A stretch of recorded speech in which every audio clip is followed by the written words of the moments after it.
I'm sure you all have heard all the things about keto, the guaranteed weight loss, how you feel better, less inflammation, all of the hype, right?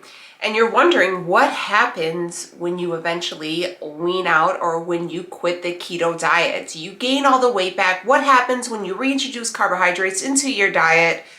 How is life post keto? Are you thinking about quitting? Are you thinking about starting but worried about the life afterwards? We're going to talk all about that. So before you start or before you quit, about life after keto. Hey everyone, my name is Danielle. This is Daniela Diaries, and here we are inspiring to inspire you, me, everyone to be the very best version of ourselves. Now I say this all the time, but everybody's best version will differ. But as long as you are living life to the fullest, really just putting out the best potential you have and just elevating yourself, that is what we are here for. There is no shaming and everybody is welcome. So if you are new and just finding me for the first time, I would hope you would stick around and subscribe. If you've been riding with me for a minute, you already know we real friends around here.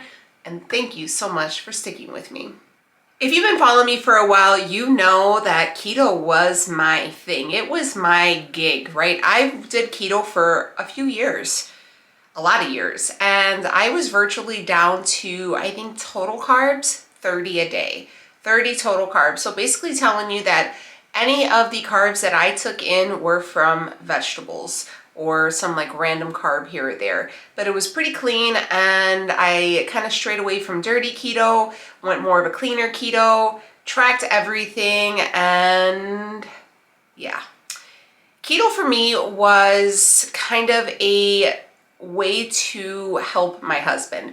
Keto had started getting popular, and I was watching Michelle Rock. If you guys don't know who Michelle Rock, she was like one of the like OG keto YouTubers, and I found her to be super inspiring.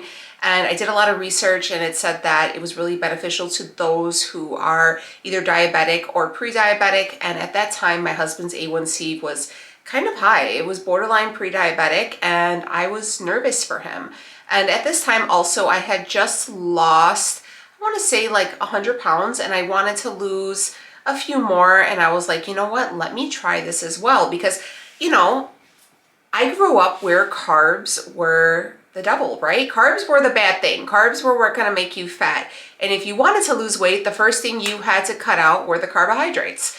And I was like, all right, I know a lot of people are really seeing great results on this. Let me try it. So I did it with him, and he did really well. My husband was able to bring his A1Cs to a 6.1 to a 4.5 in I think about 3 or 4 months. So it was really, really monumental for him. For me, I didn't really lose any weight at all, but I felt like people said I looked smaller, and I was like, okay, cool. You know, I don't know. And I just seen how everybody was doing really well. And I want to say, I'm not gonna say I didn't lose any weight. I lost probably like 10-ish pounds, but it was kind of like that plus or minus that whole 10 pounds. But you know, the scale isn't everything. And I was like, let me look at the overall thing. And the more I followed and practiced the keto diet, the more I researched on the keto diet, and the more I got into part where it kind of started saying like carbs were going to make you sick, carbs were causing these diseases, carbs were feeding these kind of, and if you know anything about me, honey, I have the worst health anxiety ever. So I was like, look, if this is going to save my life and keep these extreme illnesses away, carbs are the devil. Like, I don't want them in my life. I don't want to eat them. I don't want to look at them. Like, I don't care if it's a watermelon, I don't care if it's an apple, I don't care if it's a piece of bread, no carbs, staying away from it. I tried to do like dirty keto just to simplify it, and I felt like that wasn't working. And I started having some GI issues, so I started to go more of a cleaner keto. There is tons of videos on here. I keto-fied everything. One of my most popular videos is me like making a fish and chips type deal, and I used a egg white batter with a little bit of, I think, what is that called? I can't even think of it now. Like a starch alternative. You know, I'm not gonna lie, that batter was bomb. But, you know, I really tried to just live it in my everyday life, right? So there was parties where I didn't have birthdays, I didn't have any cake. There was events where I wouldn't eat fruit. I was very particular on the vegetables because certain vegetables such as carrots were really, really high in sugar and carbs. So I was like, none of those. I was die-hard keto for a long time. So this time last year, so January was 1 year that I quit keto. And when I tell you that when I decided to make this change, it was a very hard decision for a lot of reasons. My full-time job is a content creator. This is my full-time job. And if you guys want to debate if there's a job or not, honey, say that for another day. But this is my full-time job, and a majority of my income came from affiliate links to keto products, came from views from YouTube about keto recipes, keto content. Everything about me was based on keto. So I knew that if I stepped away from keto, one, I was going to hurt myself financially. Two, I was afraid that like if I started to eat carbs, what was going to happen?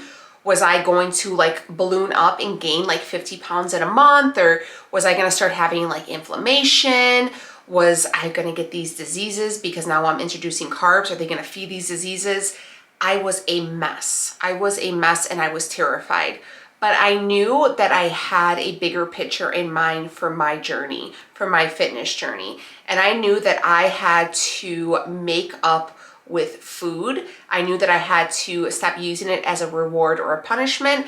I knew that I had to stop labeling food because, as a lot of you have said, food has no morality. I need to stop giving it form, right? So it took some work.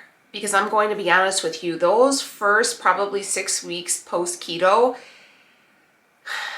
it was very bad. It was very bad on me. I had a hard time. It wasn't even that it was hard on my stomach because that wasn't an issue. I didn't have any digestion issues. I didn't feel like I like nosedived off the deep end and was like swimming in a bag of chips or anything like that. But I was physically sick eating potatoes, eating rice, and I was just like, I just had this thing where it was like I felt like I was poisoning myself because I believed everything that I was told, every video I have watched, all these content creators that I was consuming, that like fat is going to cure me, carbs are going to kill me. That was my idea. So when I started to lower my fats, increase my carbs, I was like, we are in trouble. And it was hard. And if you are looking to quit or to start, it is going to be hard. I am not going to lie to you guys. I knew at that time that I had to really get into some intensive therapy, and I had to really get into some disordered eating groups because I was physically making myself sick when I would eat them. It's not something I'm proud of, especially at my age, especially when I have, you know, children. And I mean, my kids aren't babies. These are impressionable minds at this age, you know, especially raising daughters. And I was making myself sick.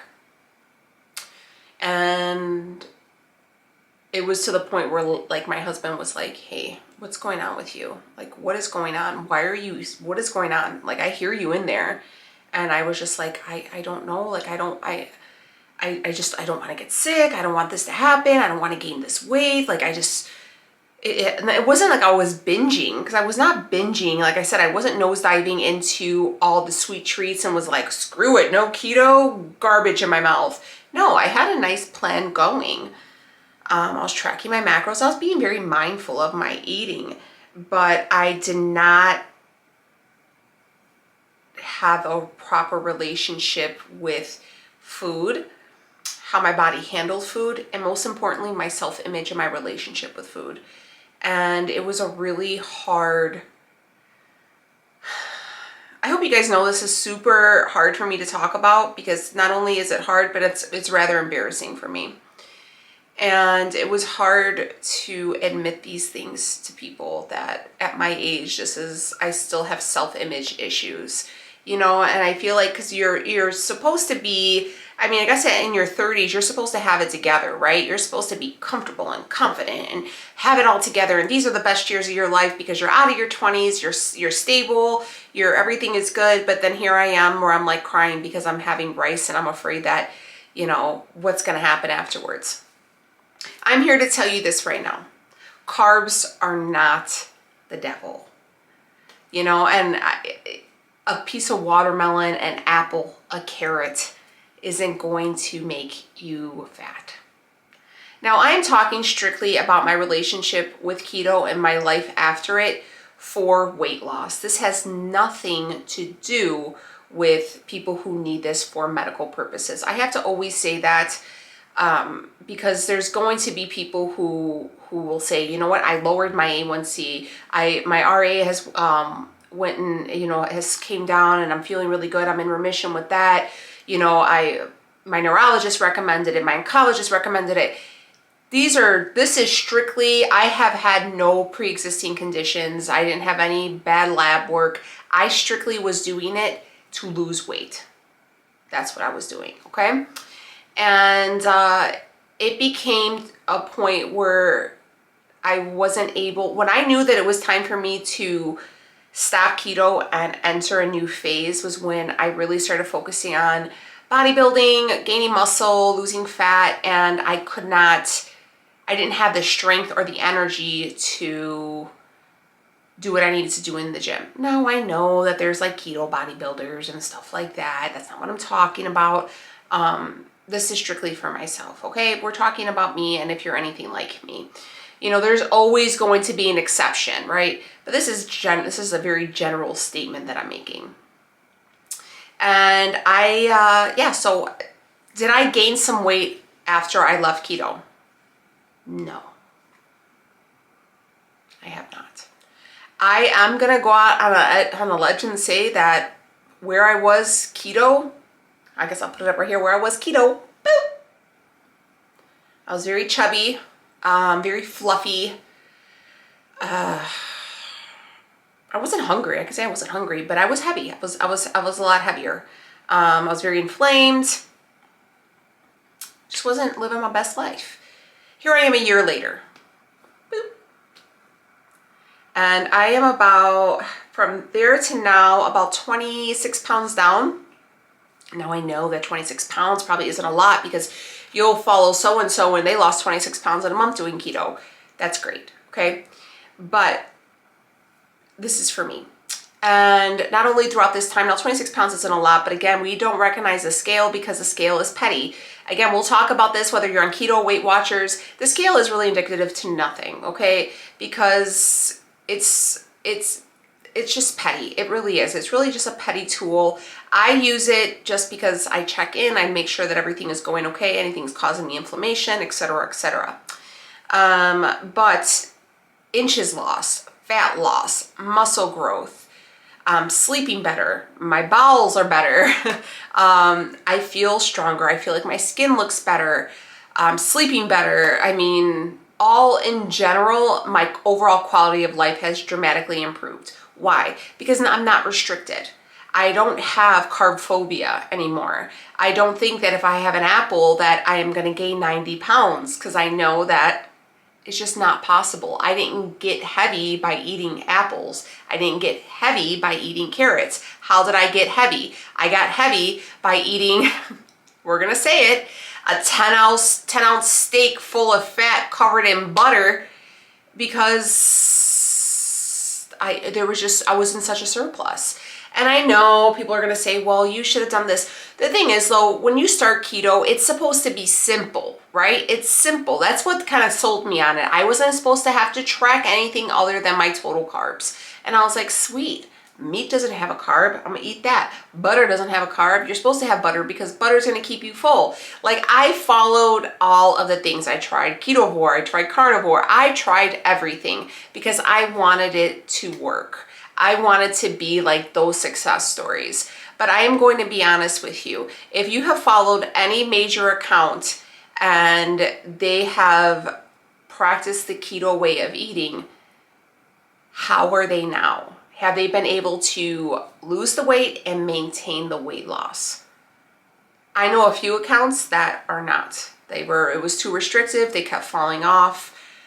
They've tried and then I feel like you start kind of losing it, right? And then there's a lot of people with a lot of opinions, and they'll say, okay, we'll try intermittent fasting. So I was like, all right, cool, I'll intermittent fast. And they're like, alternate day fasting. And I was like, water fast. And then it comes down to it where I wasn't eating anything at all but drinking water, and nothing was still happening, you know, and I was hungry and angry, and people were like, oh, after hour 16 you'll be fine. And I was like, girl, hour 16, what are you talking about? Like, I can't go to the gym and not eat.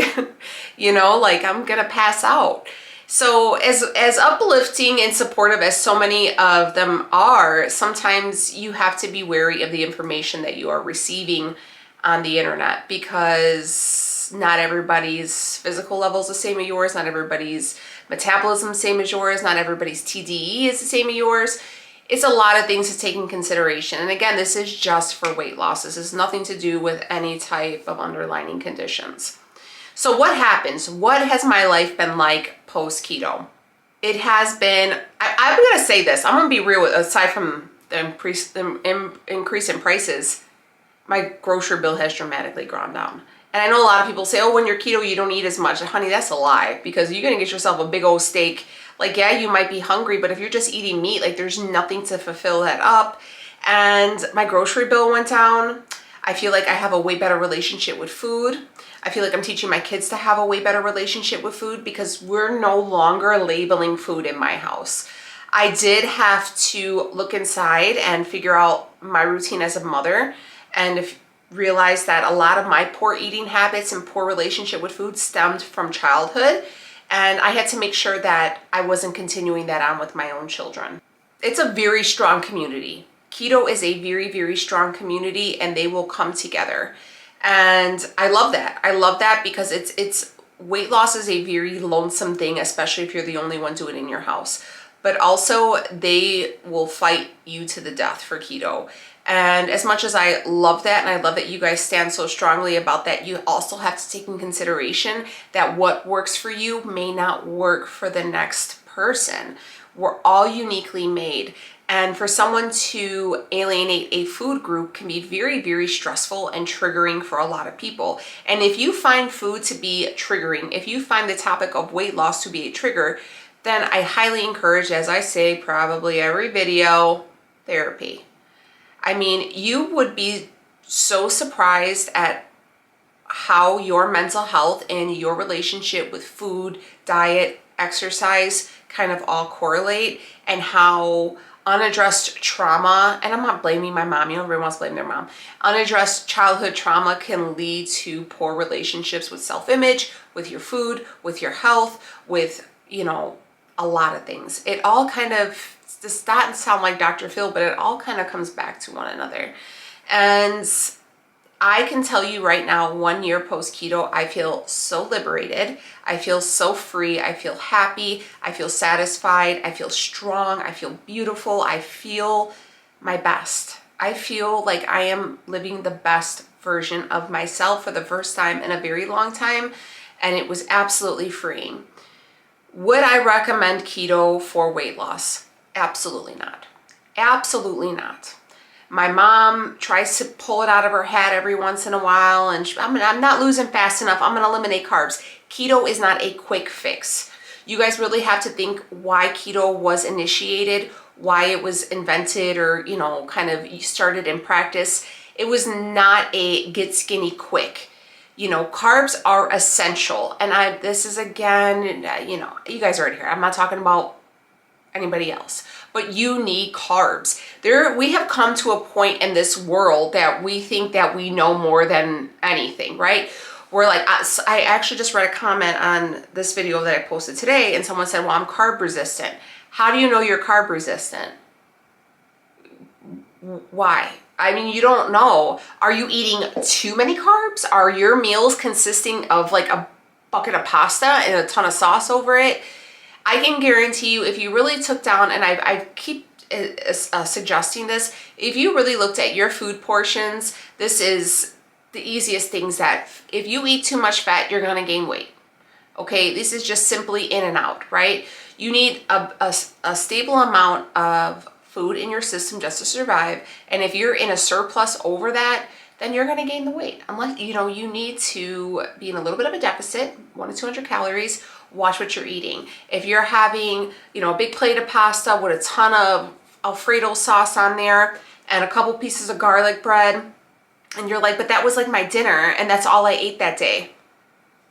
Okay, well, here's a fun fact. A lot of people who are coming off of keto have a severely broken metabolism, such as myself. How do you fix a metabolism that's broken? You're going to have to reverse diet. You're going to have to get your body used to functioning again, and you're going to have to feed it. Now, I'm not saying that you have to gorge every 2 hours, but smaller portion meals every few hours to kind of get the engine running again and to kind of get it out of sputtering. I have been quite literally starving myself for the better part of 10 years. And it took a while for my body to respond and reverse. When you are in a deficit for so long, you're damaging that. And a lot of people think because they watch Dr. So-and-so or hear this on the TV or seen somebody on TikTok that they have the right way. That they may have the right way for them. It doesn't mean that that's going to have to be for you.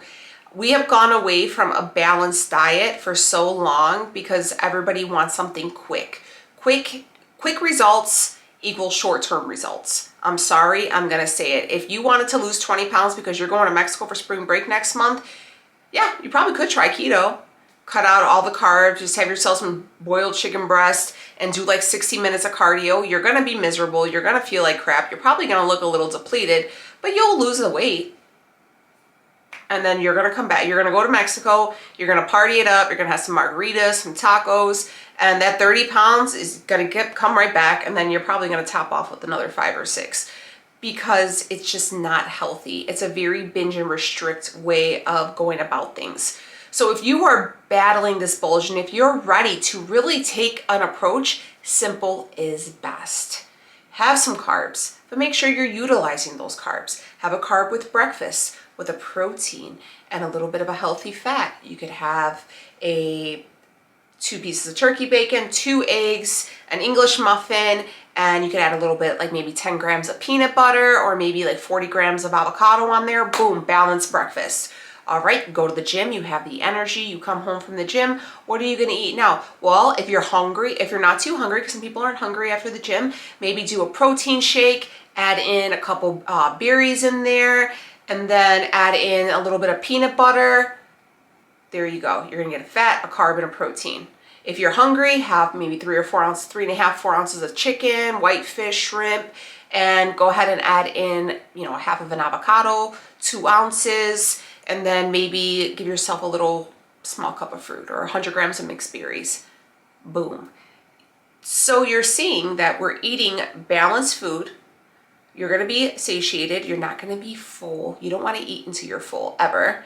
You're gonna be satiated. You can go, you're gonna have some physical activity, come back, you're gonna keep feeding yourself. You wanna have carbs throughout the day, but you don't wanna have an excessive amount of carbs.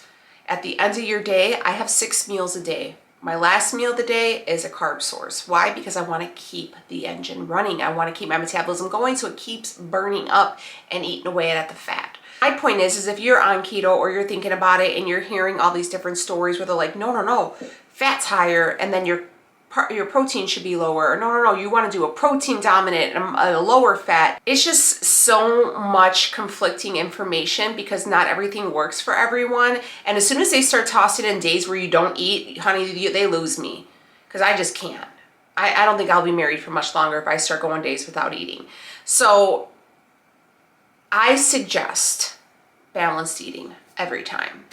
You know, even if maybe you don't want to do like a meal plan or kind of follow the balanced eating, if you guys want like a video, I'm really interested in maybe establishing some little like sample meal plans and stuff like that and leaving them down below to kind of get you guys an idea on how you would want to do it, and then incorporating them. I will say this, my husband eats carbs. His A1C is it's good. I think the last time we did it, he's due in March for another physical. I think the last one was in November, and his A1C was like a 5.7 or something like that, 5.8 something, but he was still, you know, within normal range, and he eats carbs. Now I measure his carbs because he cannot have too many of them because of the preheat. First off, he has diabetes from both of his parents, or, you know, so he's already has a familiar history, and both of his parents are hypertensive. So I have to watch that with him. And I make sure he measures. I measure, I showed him how to measure. I have everything written down for him. Like, all right, if you're gonna have some potatoes, or you want rice, you want pasta, these are what you're gonna have with each meal. And that's it, you know, so choose wisely. And you guys would be really surprised at like how, for example, 100 grams of rice is equivalent to 5 ounces or 6 ounces of potato. So if you're really, really hungry and you're like, dang, I'm starving, go for the potato because you get more volume. It's about picking and choosing, balanced eating, nothing is restricted, and we're no longer villainizing food groups. If you were looking for more of a thing to follow, if you didn't want to do like a meal plan or hire a coach, you could always follow a Weight Watchers or Jenny Craig, Nutrisystem. I mean, I'm not a big fan of Nutrisystem because you don't cook your own food and I feel like it's really expensive, but I think Weight Watchers is a really good option. You get to choose your programs, it's very balanced, and you can go from there. I did Weight Watchers for a long time. I find that this way, this kind of like structured meal plan for me every 6 hours works really well. I never find myself hungry. I find that I'm always satiated, and I feel that I still enjoy life, and I'm able to enjoy life because I think the food tastes really good and I'm never sick of it. I enjoy working out. I enjoy feeling strong. I enjoy getting to the gym. It's kind of, I'm not really a like outdoorsy, like social person. I don't really do much. I'm a busy mom, and that's like my time, you know, where some people will say, oh, I like to go for drinks with the girls once a week, or I'm in a bowling league, or I am in a book club. That's my gym time. You know, it's my time, and I really appreciate it. And I have little friends there. I go with my dad, and it's important to me, and I make time for it. And I'm gonna be honest with you, excuses are like buttholes. Everyone's got one, and they all stink. If you have enough time to watch this video right now, which I appreciate, but if you have enough time to watch this video right now, you have enough time to go walk on a treadmill, walk around the neighborhood, go for a swim, go do some planting. You have no excuse to not move your body. Movement is vital. It helps the heart, it helps the lungs, it's super important. If you want to start weight training, that's a whole other situation. But I really, really think that if you are struggling with weight loss, the first place you need to look at is what you're eating, how much you're eating, and what the quality is, right? If you're like gonna have, you know, you're making yourself a sandwich and it's like salami, pastrami, cheese, mayonnaise, and it's like a big old like scrumptious like sub sandwich, and you got a bag of chips and you're gonna have a cookie. I mean, there you go, right? Those are meals, not that they're bad, but that type of meal is kind of in moderation on occasion. Like I could have that like once a week. You could eat that for, say, Friday is your order out day in the office. Have that for your Friday lunch. Look forward to it. But when you get home, have it just a regular meal. For breakfast, have a regular meal. You can allocate just one meal a week where you're like, all right, I want to order out today, or, you know, the kids are busy with soccer, you know, so on Fridays we're going to have a lot of games, so Fridays we're going to order out that night. You're still able to have your treat meal because we're talking about balance. This is a lifestyle. This isn't a diet. This isn't where you're like, you will never have a freaking cookie ever. If I see you eating a cookie, girl, I'm gonna fight you. That's not, we're never gonna do that because it's unrealistic. And if you start developing those habits and that mindset, it's a slippery slope down to a place that is very, very dark. And it took me a long time and a lot of really emotional bandages to pull off that I don't want for you guys because it's awful. It's a dark place to go down, and some people are there for a long time, and I don't want that for you guys. Hopefully this gave you some insight, and this is a very honest opinion. This is also only my opinion. Now the next video might be like why you should do keto, 10 reasons why keto is the best, I don't know, you know, whatever it is. And that might be their reaction. You know, I'm not going to, you know, say they're lying, or this is just what my life was and how it's changed for me and who I am now compared to where I was last year. And I know a lot of you guys kind of fell off, and I'm seeing a little bit more of you guys trickling back in, so welcome back. And, you know, I'm not gonna lie, I understand, because do people yo-yo diet a lot? Yeah, I was the queen of yo-yo dieting. I tried everything. But I finally feel like I'm at a place in life where there's no longer a diet, but just more of a lifestyle change, where I just kind of follow simplistic eating, and then I still just live my best life. And that's the name of the game. I'll see you on the next one. Bye, friends.